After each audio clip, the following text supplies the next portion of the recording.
klesa ye talan go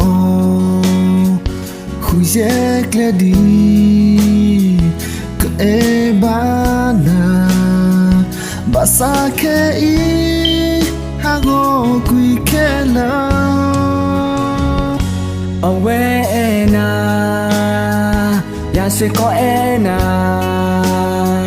po kwa kinga ma bibuna a kho ke ta ko le no go di ko pla se lo no go tu te ko ke lo go go kle so ke ye pwa le ta de la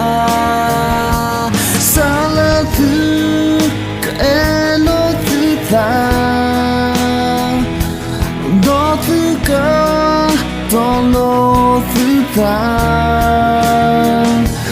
me ya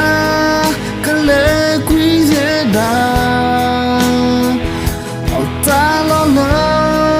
kuma mu ya yo kho khai kho yo ta phoi sa ma so lo tu go ku kle so ye da di tu ko pwe do ta ku che tu ra le me ti pho pla ka kle so ni ko mui ye da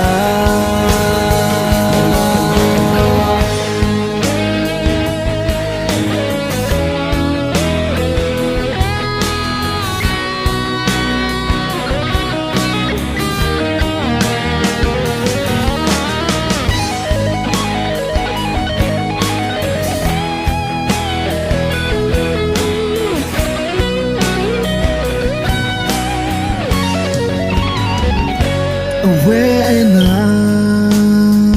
ya se ko ena pokwa kiga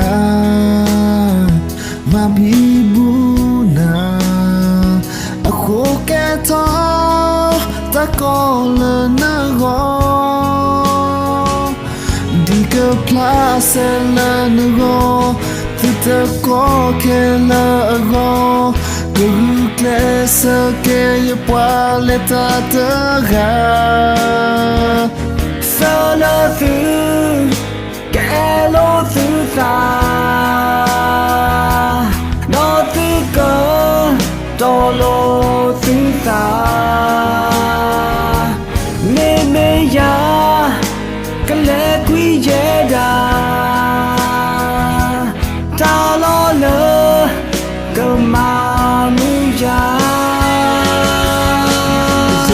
hija de Papogisa basala tu goku klesa yeda di tu ko pue do ta ku te tu ga le meti pokla ko klesa ni ko mui yeda ko klesa ni ko mui yeda